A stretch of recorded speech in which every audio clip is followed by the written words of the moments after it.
Find the age of the mother from the given statements.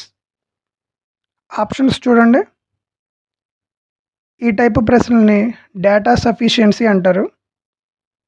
మనకి exact value రావక్కర్లా, ఏ స్టేట్మెంట్తో మనకు answer వస్తుందో తెలిస్తే చాలు. గుర్తుపెట్టుకోండి, సమ్ అంతా చేయక్కర్లేదు. Find the age of the mother అంటే నాకు మదర్ యొక్క ఏజ్ కావాలి. Mother age is 10 years more than her son. Mother age, son age. Suppose son అని నేను ఎక్స్ అనుకున్నాను అనుకో, మదర్ ఏజ్ ఏమవుతుంది? X plus 10. ఈ స్టేట్మెంట్ 1 బట్టి నాకు ఏమైనా ఆన్సర్ వస్తుందో చూడండి. ఎక్స్ ప్లస్ 10 ఎక్స్ నుంచి నాకు ఎక్స్ వాల్యూ రాదు. అలాగే sun age is 24 years more then daughter. Daughter అనేది ఇక్కడ తీసుకున్నాం. Sun age X, 24 years more then daughter అంటే డాటర్ ఏజ్ ఏమవుతుంది? X minus 24. ఇప్పుడు చూడండి, ఓన్లీ స్టేట్మెంట్ 2 ప్రకారం మనకు ఆన్సర్ వస్తుందా? సన్ ఏజ్, డాటర్ ఏజ్ నుంచి నాకు ఎక్స్ వస్తుందా? రాదు. సో 1 నుంచి రాలేదు, 2 నుంచి నాకు రాలేదు. ఇప్పుడు రెండింటిని కలిపి చూడాలి. ఇక్కడ ఎక్స్, ఇక్కడ ఎక్స్, ఇక్కడ ఎక్స్ ఉంది. ఒకే వేరియబుల్ ఉంది. ఈక్వల్ టు అని ఏ నెంబరు లేదు. సో ఖచ్చితంగా ఆన్సర్ అయితే రాదు. సో ఆప్షన్స్లో ఆన్సర్ ఏంటి? Neither 1 nor 2. మళ్ళీ చెప్తున్నాను, ఎగ్జాక్ట్ వాల్యూ రావక్కర్లేదు. ఇలా చేస్తే వస్తుంది అని తెలిస్తే చాలు. A and B can complete a piece of work in 10 days, 15 days. A, B 10 రోజులు, 15 రోజులు అంట. ఎల్సిఎం ఎంత? 10కి 15కి 30. నాకు ఎఫిషియన్సీ కావాలి. 10లో 30 3 సార్లు, 15లో 30 2 సార్లు. తర్వాత B started the work and is joined by A after 5 days. దీని మీనింగ్ ఏంటి? బి 5 రోజుల తర్వాత ఏ జాయిన్ అయిందంట. అంటే బి స్టార్టింగ్ నుంచి ఉన్నట్టే కదా, అంటే బి 5 days ఉంది. ఎల్సిఎం మనకు వచ్చింది 30 units. B efficiency 2. So B 5 days efficiency 2 అంటే ఎంత? 10 units బికి. అప్పుడు ఏ తర్వాత ఏం జరుగుతుందో చూడండి. B started the work and is joined by A after 5 days. 5 days తర్వాత ఏ జాయిన్ అయ్యాడు. బి వెళ్ళిపోయాడు అని చెప్పలేదు కదా. సో ఏ ప్లస్ బి, 30లోంచి 10 వేస్తే 20 units. మీకు అర్థమవుతుంది కదా. సో ఏ ప్లస్ బి 20 units అంటే 20/20 ఏ ప్లస్ బి. ఏ 3, బి 2, 3 + 2 5 అంటే 4 units. సమ్ అయిపోయిందమ్మా. స్టార్టింగ్లో బి 5 days, ఏ ప్లస్ బి 4 days. ఇక్కడ కూడా బి ఒక 4 days ఉంది. అంటే బి టోటల్గా ఎన్ని రోజులు ఉన్నట్టు? 9 days. ఏ ఎన్ని రోజులు ఉన్నట్టు? 4 days. అడిగింది ఏంటి? ఇఫ్ దే అర్న్ టోటల్ 60 రూపాయలు ఎర్న్ చేస్తే ఇండివిజువల్ షేర్స్ అడిగాడు. గమనించండి, ఇండివిజువల్ షేర్స్ అంటే ఇద్దరి షేర్స్ కలిపితే 60 రావాలి. 24, 25 కలిపితే 60 వస్తుందా? రాదు. 24, 46 కలిపితే 60 వస్తుందా? రాదు. 25, 36 కలిపితే 60 వస్తుందా? రాదు. First option. డైరెక్ట్గా చూడంగానే స్టార్టింగ్లోనే నేను ఇది చెప్పొచ్చు. ఎందుకు చెప్పలేదంటే సమ్ ఎలా చేయాలో కూడా తెలియాలి కదా. ఎగ్జామ్లో ఆప్షన్స్ లేకపోతే ఏం చేస్తారు? ఇప్పుడు చూడండి, ఏ షేర్ రాద్దాం. ఏ షేర్, ఏ ఎన్ని డేస్? 4 days. ఏ ఎఫిషియన్సీ ఎంత? 3. టోటల్ ఎఫిషియన్సీ ఎంత? 30. టోటల్ మనీ ఎంత? 60. 3 యొక్క 30లో 10 సార్లు. ఈ 0 క్యాన్సిల్. ఏ 24. ఇక్కడ ఒక 24 ఉంది, ఇక్కడ ఒక 24 ఉంది, ఇక్కడ ఒక 24 ఉంది. ఆప్షన్స్ వెరిఫికేషన్ మర్చిపోండి ప్రాక్టీస్ చేసేటప్పుడు. తర్వాత ఇప్పుడు నాకు బి కావాలి. మళ్ళీ బి ఎన్ని డేస్ చేసింది? 9 days. బి ఎఫిషియన్సీ ఎంత? 2 days. టోటల్ ఎఫిషియన్సీ ఎంత? 30. టోటల్ మనీ ఎంత? 60. 0 0 క్యాన్సిల్. 3 9లో 3 టైమ్స్. 6 రోజుల్లో 12, 12 మూల 36. So 24 36 first option. ప్రతిదీ మీరు నేర్చుకోవాలి, గుర్తుపెట్టుకోండి. ఎగ్జామినేషన్లో షార్ట్ కట్స్ అవన్నీ మీరు ప్రాసెస్ తెలిస్తే మీకు హెల్ప్ అవుతాయి. డైరెక్ట్గా షార్ట్ కట్స్ వాడితే 2-3 ఆప్షన్స్లో సేమ్ లాజిక్ ఉంటే ఏం చేస్తారు? The median of the given numbers. అసలు మీడియన్ చేయాలంటే ఫస్ట్ ఏం చేయాలి? ఇచ్చిన ఈ నెంబర్స్ని ఒక ఆర్డర్లో రాసుకోవాలి. స్టార్టింగ్ 2 2, తర్వాత ఒక 3 ఉంది, తర్వాత 4 ఉంది, తర్వాత 6, తర్వాత 8. నెంబర్స్ ఎన్నో లెక్క పెట్టాలి. తర్వాత 2 4 6 6 నెంబర్స్ ఉన్నాయి. అంటే ఈవెన్కి మీడియన్ ఫార్ములా ఏంటి? ఎంత term by 2 plus n/2 plus 1 term by 2.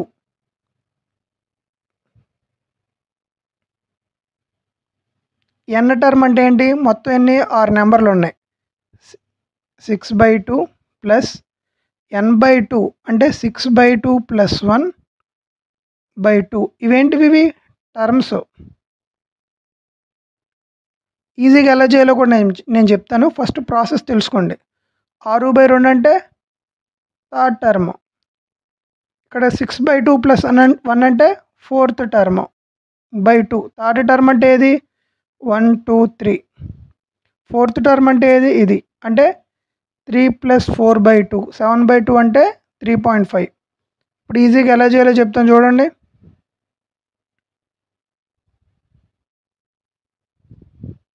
ఇచ్చిన నెంబర్లు ఎన్ని? 6. సో మధ్యలో రెండింటిని తీసుకోండి. 3 ప్లస్ 4/2 7/2 అంటే 3.5. Sine theta cos 90 minus theta plus cos theta sine 90 minus theta. Cos 90 minus theta అంటే అర్థం ఏంటి? సైన్ తీటా అని అర్థం. సైన్ 90 మైనస్ తీటా అంటే అర్థం ఏంటి? కాస్ తీటా అని అర్థం. ఇక్కడ క్యూ లేదమ్మా. సో చూడండి, sine theta into sine theta sine square theta plus cos theta into cos theta cos square theta. Sine square theta plus cos square theta అంటే third option 1 అని అర్థం. After buying a toy 45 rupees, Raghu managed to sell it a price of 15%. The selling price of a toy was. Cost price ఎంత ఇచ్చాడు? 45. Profit 15% అంటే ఏంటి? 115/100 equal to వచ్చేది ఏంటిది? Selling price. అసలు 100లో ఈ 45 115 పోతుందా? పోదు. అంటే ఆన్సర్ పాయింట్స్లో వస్తుంది. ఎలిమినేట్ చేద్దాం. ఇప్పుడు చూడండి, ఇక్కడ ఒక చిన్న షార్ట్ కట్ వాడదాం. ఇక్కడే నేర్చుకుందాం దీన్ని కూడా. దీన్ని 115 ఇంటూ 45/100 అని రాయొచ్చు కదా. ఈ పైన ఉన్నదాన్ని ఇక్కడ చూడండి, 115. ఇది 100% అనుకుందాం. 10% అంటే 11.5. నాకు కావాల్సింది 45%. ఫస్ట్ 4% 40% తీసుకుందాం. 10% 11.5 కాబట్టి 40% అంటే ఇంటూ 4 కదా. 4 11 44, 4 5 20 అంటే 2 46 వచ్చింది. ఇంకా 5% చేస్తే నాకు ఆన్సర్ వచ్చేసినట్టే. 11.5 అనేది ఏంటిది? 10%. 5% అంటే అప్పుడు ఎంత అవుతుంది? 5.75. నాకు తెలుసు కాబట్టి డైరెక్ట్గా రాసా. మరి తెలియని వాళ్ళ కోసం ఈ 11.5ని కాసేపు 115 అనుకోండి. ఇది 10%. 5% అంటే దీంట్లో హాఫే కదా. 115లో సగం ఎంత? 57.5. నాకు కావాల్సింది ఏంటి? 11.5. సో ఒక పాయింట్ పక్కకు జరుపుకొని 5.75 అని రాస్తా. 5.75. 46కి 5.75 కలపాలి. చివరిలో ఏమొస్తుంది? 7.5 వస్తుంది. 46కి 5 కలిపితే 51. First option. మీరు తెలుసుకోవాలనే ఈ ప్రాసెస్ అంతా చెప్పాను. మీకు ఎగ్జామినేషన్లో ఎక్కడో ఒక చోట హెల్ప్ అయితే అవుతుంది. డైరెక్ట్గా ఇక్కడే చూసి కొట్టేయచ్చు. Which of the following statement is sufficient, find the value of X. నాకు ఎక్స్ యొక్క వాల్యూ కావాలి. ఎంత వస్తుందో నాకు అనవసరం. అది స్టేట్మెంట్ 1 నుంచి 2 నుంచి వస్తుందా, స్టేట్మెంట్ 1 నుంచి వస్తుందా, లేక స్టేట్మెంట్ 2 నుంచి వస్తుందా అన్నదే నాకు కావాలి. సో నాకు ప్రాసెస్ తెలిస్తే చాలు. ఇలాంటి సమ్స్కి ఆన్సర్ ఏంటనేది నాకు అనవసరం. చూడండి, some of the squares of positive consecutive even numbers. ఎన్ని నెంబర్స్ చెప్పాడా? లేదు. సో నేను 2 నెంబర్స్ తీసుకుంటా. ఈవెన్ నెంబర్స్ అన్నాడుగా, ఒకటి ఎక్స్, తర్వాత వచ్చి ఈవెన్ నెంబర్ x+2. ఏమన్నాడు? స్క్వేర్స్. ఇంకేమన్నాడు? సమ్. ఎంత అన్నాడు? 52. మీరు గమనించండి, ఇక్కడ ఒక వాల్యూ, ఇక్కడ ఒక వాల్యూ, ఎక్స్ ఈక్వల్ టు ఒక్కొక్క వాల్యూని మనం సబ్స్టిట్యూట్ చేసుకుంటూ వెళ్తే 52 ఎక్కడో చోట వస్తుంది కదా. సో 1 నుంచి నాకు ఆన్సర్ వస్తుంది. ఇప్పుడు 2 చూద్దాం. Difference of the numbers is 2. Difference of the numbers, ఆ నెంబర్స్ ఏంటో మనకు చెప్పాడు ఆ స్టేట్మెంట్ 2లో? చెప్పలా. So 2 is not at all correct. Only statement 1 is correct. Suppose నాకు 1 నుంచి ఆన్సర్ రాలా, బిట్ అయితే ఎక్కడితో అయిపోయింది, ఓన్లీ 1తో. కొంచెం ఎక్స్టెన్షన్ మాట్లాడుకుందాం. సపోజ్ నాకు 1 నుంచి ఆన్సర్ రాలా, అప్పుడు 2లో డిఫరెన్స్ ఆఫ్ ది 2 నెంబర్స్ అంటే ఆప్షన్స్లో బోత్ 1 and 2 అని ఉంది కదా. సో ఆ నెంబర్స్ను కూడా నేను x² - x+2 whole square equal to 2 అని తీసుకొని ఇలా సాల్వ్ చేస్తే నాకు ఆన్సర్ వస్తే ఇది కూడా పెట్టచ్చు. కానీ డిఫరెన్స్ ఆఫ్ ది నెంబర్స్ అన్నాడు సెకండ్ ఆప్షన్లో, సెకండ్ స్టేట్మెంట్లో. సో ఫస్ట్ నుంచి నాకు వచ్చింది కాబట్టి only 1 is sufficient. The present age of the Kavitha, Rajitha, Haritha 4, 7, 9 రేషియోస్లు ఉన్నాయి. 8 years ago sum of their ages was 56. Find the present ages. 8 సంవత్సరాల క్రితం ఏ రేషియోలో ఉన్నాయో ఇప్పుడు కూడా అదే రేషియోలో ఉంటాయి. ఫస్ట్ ఎవరో? కవిత.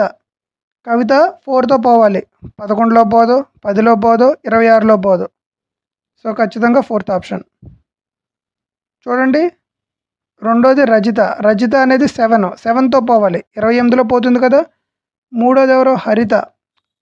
9 మల్టిపుల్, 9 4 36. ఇప్పుడు మనం సమ్ చేద్దాం. ఆప్షన్స్ ప్రకారం మనకు దొరకలేదు, సమ్ చేయాలి కదా. చేద్దాం రండి. వీటిని 4x, 7x, 9x అనుకుంటా ప్రజెంటేజెస్ని. ఇది 4x, ఇది 7x, ఇది 9x. 8 years ago sum of their ages was 56.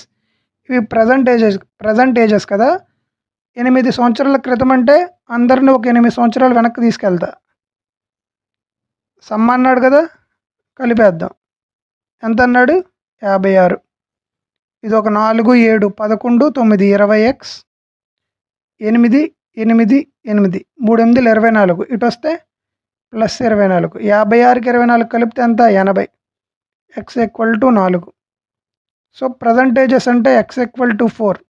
4x 16, 7x 7 × 4 28, 9x 9 4 36. Process తెలుసుకోండి, షార్ట్ కట్ కూడా తెలుసుకోండి. 182/130 return in the simplest forms. 182/130. First 2తో స్టార్ట్ చేద్దాం. 91 రోజులు 182, 65 రోజులు 130. 91ని 65ని చూడంగానే 13 టేబుల్ వచ్చేసేయాలి. ఇది 7 సార్లు, ఇది 5 సార్లు.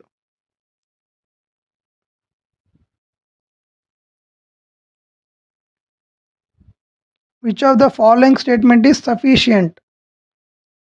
చూడండి అమ్మా, x + y = 12, x + z = 4. x + y = 12, x + z = 4. నాకు ఈ రెండిట్ల ప్రకారం x వాల్యూ, y వాల్యూ వస్తుందా రాదా? ఇక్కడ x + y ఉంది, ఇక్కడ x + z ఉంది. 1 నుంచి నాకు రాలా. రెండో స్టేట్మెంటు x - y = 6. నాకు ఓన్లీ స్టేట్మెంట్ 2 నుంచి నాకు x వాల్యూ, y వాల్యూ వస్తుందా? రాదు. సో నేను ఈ 1, 2ని కలిపి తీసుకుంటా. ఈవై క్యాన్సిల్ అయిపోయి 2x = 18, x = 9. ఈ x = 9ని తీసుకొచ్చి ఇక్కడ పెడతా. అప్పుడు y వాల్యూ ఏమవుతుంది? 12లో నుంచి 9 తీస్తే 3.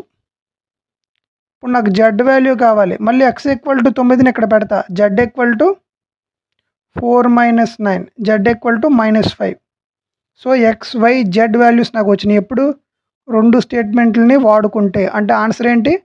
Both 1 and 2. హెచ్సిఎఫ్ అడిగాడు. ఫస్ట్ ఈ నెంబర్స్ని ఇలా చూడంగానే డిఫరెన్స్ ఎంత? 30. 30లో 24 పోతుందా? పోదు. 30 నెల రాయొచ్చు. 5 6 30.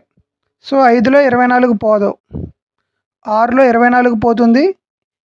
మళ్ళీ ఇదే 6లో 60 పోతుంది. ఇదే 6లో 90 పోతుంది. సో ఆన్సర్ ఏంటి?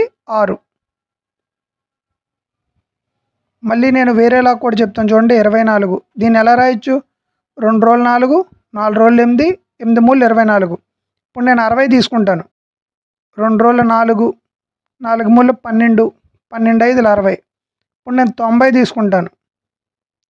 2 3 6, 6 3 18, 18 5 90. అడిగింది ఏంటిది? హెచ్సిఎఫ్. హెచ్సిఎఫ్ అనగానే కామన్గా ఉన్నాయి. ఒక 2 ఉంది అన్నిట్లోనూ ఒక 3 ఉంది. సో ఆన్సర్ ఏంటి? 6. Which of the following number is divisible by 12? 12తో పోవాలంటే ఏమవ్వాలి? 4తోనూ 3తోనూ పోవాలి. 4తో పోవాలంటే ఏమవ్వాలి? నెంబర్ యొక్క చివరి 2 నెంబర్లు 4తో డివిజిబుల్ అవ్వాలి. 15లో 4 పోదు, 13లో 4 పోదు. ఇంకో 2 నెంబర్లు ఉన్నాయి. 12లోను 4 అనేది డివిజిబుల్ అవుతుంది. ఇప్పుడు నెంబర్స్ కౌంట్ చేద్దాం రండి. థర్డ్ ఆప్షన్ తీసుకుందాం. వస్తే ఆన్సర్ వస్తుంది. థర్డ్ ఆప్షన్ కనుక మనకు ఆన్సర్ రాకపోతే ఫోర్త్ ఆప్షన్ అని పెట్టేసేయాలి. మళ్ళీ అది కూడా చేయక్కర్లేదు. 5 3 4 1 2. 3తో పోవాలంటే ఏమవ్వాలి? సమ్ ఆఫ్ నెంబర్స్ 3తో పోవాలి. 4కి 3 కలిపితే 7, 7కి 2 కలిపితే 9, 10 15. సో ఖచ్చితంగా third option. Sahil sold an item for 250 rupees at a loss of 20%. The cost price is. Cost price X అనుకుందాం. 20% లాస్ అంటే ఏంటి? 80/100 కదా. ఈక్వల్ టు వచ్చేది సెల్లింగ్ ప్రైస్ 280 కదా. ఇక్కడే చేద్దాం చూడండి. 0 0 క్యాన్సిల్. 4 ఎక్కంలో 8 2 సార్లు, ఇది 27 సార్లు. 2 ఎక్కంలో 100 50 సార్లు. అప్పుడు ఎక్స్ ఈక్వల్ టు అంటే cost price equal to 57 35 5 so పక్కన 0 350 అని అర్థం. A man sold an item loss of 10%. ఇనిషియల్గా కాస్ట్ ప్రైస్ 100, లాస్ 10% అంటే సెల్లింగ్ ప్రైస్ ఎంత? 90. If he had sold it for 57 rupees more, he would have made a profit of 20%. Profit 20% అంటే new అంటే కొత్త selling price ఎంత? 120. ఇనిషియల్గా 90, ఇప్పుడు 120. డిఫరెన్స్ ఎంత? 30. ఈ 30 అనేది దేనికి సమానం? ఇదిగో 57కి. అడిగింది ఏంటి? What should be the selling price of an item to make a profit of 30%. Profit 30% అంటే ఏంటి? 130కి ఎంత? 130 ఇంటూ క్రాస్ 57/30. 0 0 క్యాన్సిల్. 3 ఎక్కువ 57లో 19 సార్లు. 19 13లో నాకు కావాలి. 9 3 27. చివరిలో 7 ఉండాలి. అన్నిటికీ ఉంది. 19 ఎక్కువ అందరికీ రావాలని రూల్ లేదు కదా. నాకు కావాల్సింది ఏంటి? 19 13. నాకు 20 13 ఎంత? 260. నాకు కావాల్సింది 19 కదా. ఒక 13 తీసేస్తా. ఎంత? 247. ఎక్కడుంది? Second option. ఈ సమ్ నోట్తో చేయడానికి ట్రై చేద్దాం రండి. Satish is 2 years older then Gautam. Who అంటే ఎవరు? గౌతమే. Gautam is twice as old as Sai. సాయిది ఎక్స్ అనుకుందాం. గౌతమ్ ఈజ్ ట్వైస్ కదా సాయికి, 2x అవుతుంది. సతీష్ అనేవాడు 2 సంవత్సరాలు పెద్దోడు కదా గౌతమ్ కన్నా, 2x + 2. The total ages of the Satish Gautam Sai is 27. అంటే 2x 2x 4x x 5x + 2 = 27. 5x = 25, x = 5. అడిగింది ఏంటిది? గౌతమ్ ఏజ్. గౌతమ్ ఎంత? 2x అంటే 10. రెండు ఇప్పుడు చేద్దాం. 2x + 2 + 2x + x = 27 అన్నాడు. 4 ఇదొక 5 5x. ఈ రెండిటి వస్తే 27 నుంచి 2 తీస్తే 25. x = 5. అడిగింది గౌతమ్ అంటే 2x. 2 × 5 10. ఇందాకడ అలా చేయడానికి కూడా ట్రై చేయండి నోటితో. If tangents P and PB from a point P to a circle with center O. Circle centre O point P tangent అన్నాడు. సో ఇది PA ఇది PB. అసలు టాంజెంట్ అంటే ఏంటో ఒక వీడియో చేశాను, బేసిక్స్ పార్ట్ 1 అని, ఒక 3 రోజుల క్రితం. ఆ వీడియో ఒకసారి చూడండి.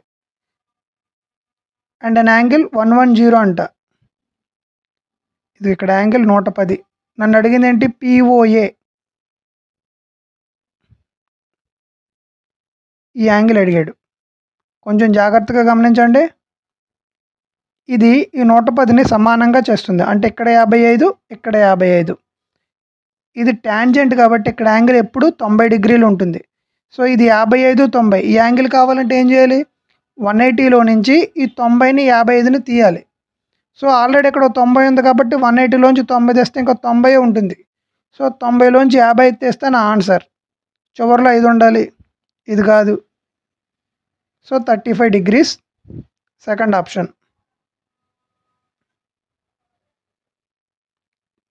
10 people could complete a task in 8 days. Total work వచ్చింది. After 4 days 2 of the workers are left. అంటే 4 రోజుల క్రితం వరకు అందరూ ఉన్నారు కదా. ఆఫ్టర్ 4 days, ఇనీషియల్గా 10 days. సో 4 రోజుల వరకు ఉన్నారు కాబట్టి ఇదే 10 మంది. ఇది మెన్ను, ఇది డేస్. మళ్ళీ ఇదే మెన్ను, 4 days ఉన్నారు. 2 workers are left. మొత్తం 10 మంది కదా, 10లోంచి 2 వెళ్ళిపోయారు. హౌ మెనీ డేస్ అంటే డేస్ని డి అనుకుందాం. చూడండి, 80 40 80D. 80లోంచి 40 తీస్తే ఎంత? 40 = 80D. D = 5. Second option. Which of the following number is a composite number? అసలు కాంపోజిట్ నెంబర్ అంటే ఏంటి అది తెలియాలిగా. ఫస్ట్ రాసుకోండి. Numbers that have more than 2 factors. అంటే మోర్ దెన్ 2 ఫ్యాక్టర్స్ ఉండాలి. ఫస్ట్ ఈ నెంబర్స్ అన్నిటిని సమ్ చేద్దారండి. 7కు 2 కలిపితే 9, 9కి 1 కలిపితే 10. ఇదంతా 4 2 1 7, 2 6 1 9. సమ్ ఆఫ్ నెంబర్ 9 వచ్చింది అంటే 3తో పోతుందని అర్థం. 261 ఒకటో ఎక్కంలో పోతుంది. అలాగే 9 వచ్చింది కాబట్టి 3తో పోతుంది. ఇప్పుడు 9తో పోతుందో లేదో చూద్దారండి. 9 రోజుల 18, ఇంకొక 8 81, 9 9 81. సో మోర్ దెన్ 2 ఫ్యాక్టర్స్ వచ్చేసింది కదా, థర్డ్ ఆప్షన్.